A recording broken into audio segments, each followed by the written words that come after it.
Hi, nice to see all of you again. What does worthiness feel like? Worthiness? It's a loaded word, isn't it? Because it means so many different things. Well, here's a good way to find the feeling of what worthiness means. Sometimes you can start with the flip side of it, of unworthiness. So we're going to start by saying unworthiness feels like not alignment with who you are, and worthiness feels like alignment. So if the source within you knows your wholeness and knows your value and feels unequivocal love for you and everything that it focuses upon, then that feeling of wholeness is what worthiness is. And you can sometimes isolate the feeling of it by acknowledging that its opposite feels like unworthiness. In other words, if I'm critical of myself or someone else, then I'm disallowing that full love to flow. In the truest sense of the word, we want to say that what the feeling of worthy is that, well, here's the best way to explain it. So you're sifting through and you know what you don't want and you know what you do want, but you know what you don't want more than you know what you do want. And you've sort of made, not you, but as often, you've sort of made a lifestyle of knowing what you don't want, putting what you do want in your vortex, but holding yourself in this tension. So not even really believing that you can have it, wanting it, but yearning for it. Yearning and unworthiness all feels the same sort of way. In other words, just not letting who you really are flow.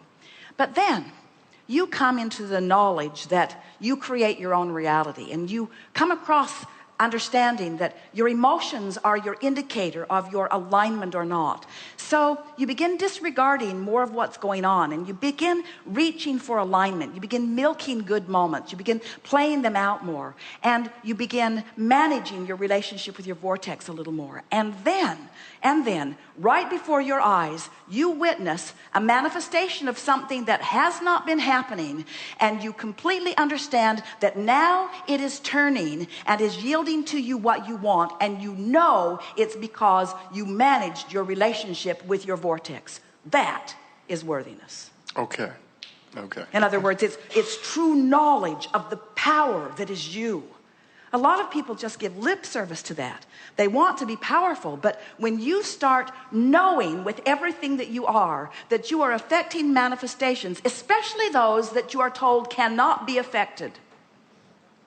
It is so wonderful when something that should not happen happens because you want it to. Great. That's worthiness. Great. Thank you. Got a question, kind of a fun question. We talked about Atlantis last time, you and I. And here in Chicago, at O'Hare Airport, people claim they saw a flying saucer. And then they said it moved so fast, it went through the clouds and left a hole in the clouds. And I'm going, what's that about? Well, there are many interdimensional things that are going on. We represent that here. And in the same way that as Esther is receiving these blocks of thought at an unconscious level and translating, in other words, she's getting radio signals and translating them verbally, there are those who can receive these signals and translate them visually. And your relationship with that broader you really determines how much you're able to see. In other words, you know from your own experience that the dogs around you can hear things and smell things that you don't want to smell. In other words, they have a range, and what you see with your eyes is a vibrational interpretation. What you hear with your ears is a vibrational interpretation. What you taste and smell, your fingertips, it's all vibration that you are interpreting into this meaningful thing. So one of the things that we always like to remind you is that even though you share this common platform and you share this seemingly common environment, you are all translating to the degree of your alignment with who you are. And the more time you spend in concert with who you really are, the more access you have to seeing things that are beyond what others are seeing. Now, it's important to understand, and we're always careful because we don't want to burst any bubbles, but at the same time, we don't want to encourage any misconceptions or flawed premises either.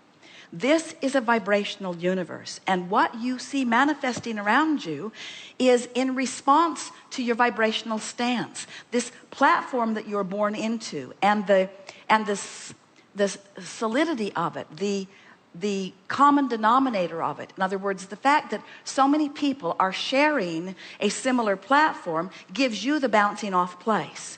But really, what you are interpreting and what's manifesting in your experience is uniquely yours, and it is completely based upon your relationship with your broader view. So the more you deliberately line up with that broader view, the more we don't want you to disregard what is. This is the thing that we really want you to hear about this leading edge conversation that we're having here today. We want what is to be integrated for you with who you really are. We want you to do your work to be all that you are, so that all that you are is rendezvousing in this moment in time, so that this moment in time of manifestation can flesh out the fullness that you want to experience. So other matter is not coming here from other planets, but all kinds of energies are surrounding you, as is the energy that you are familiar with, that you are interpreting into meaningful experiences. This stuff that you are calling reality is vibration that you are interpreting. And when you're able to get it into that perspective, then you understand that's why you can see something that someone else may not see. They're not in the vibrational vicinity, and it doesn't make you right and them wrong. You cannot set your radio dial on 6:30 a.m. and hear what's being broadcast on 98.6 or 7 FM. The frequencies have to match up, you see. And so there are those who were in the vibrational vicinity that they were able to translate an energy blast into something that was meaningful to them. In earlier days, people who were doing that always saw beings with wings. Because in those days, the wings represented the flight. The wings represented the speed. The only thing that was moving around fast that they had any way of translating was a bird.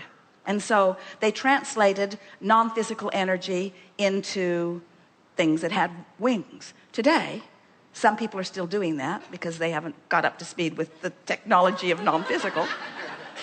But today, many are translating energy of non-physical into spaceships. So they created it. Everything that you experience is part of your co-creative process. You cannot experience anything that you are not in vibrational sync with. Okay. But you cannot be part of this planet without getting into vibrational sync with a whole lot of things. And there are a lot of people who are reaching for answers in places other than reality because reality has let them down. You heard our friend earlier, can't trust the government, they don't know what they're doing, can't trust this person, can't trust medicine, can't trust... In other words, there are so many people that have sort of... And so they're looking to the heavens for their answers. And because the answers are always there, they're interpreting them in that way. There is not a question that does not have an answer. There is not a problem that does not have a solution. But the important thing to remember is that the answer is a different frequency than the question, and the solution is a different frequency than the problem. So when you just have to let the problem do its work, which creates the solution, and then when you line up with the vortex, then in your worthy understanding that you are the creator of your experience, all things are possible. We're out here on the leading edge, friends. In other words, you thought you came to learn how to get that car, and you did. You thought you came to figure out how to get your boyfriend to behave, and we have no help for you there. But you are the creator of everything in your experience. And so the more expansive, you see, your earlier question could not be better, because we'll put the question back to you. Do you feel worthy enough to allow all things that are in your vortex to be revealed to you? You see, and most people don't even know about the vortex and haven't really managed their relationship with it. But there are those who have found alignment with who they are, that are having extraordinary experiences that they don't explain to most people, because most people have no relevancy, no relationship that they could have a conversation. So most of the world calls you a wacko, while you are having a robust, meaningful experience just like you intended to have when you came forth into this physical experience. Cool. Thank you.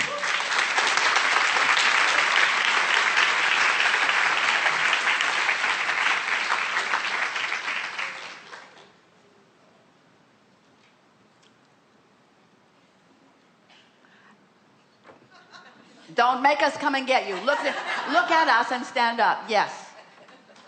Wait. Yes. You are the one. Keep coming. Sometimes it's better to just start walking this way, and then we'll just destroy your dreams if you're not the one.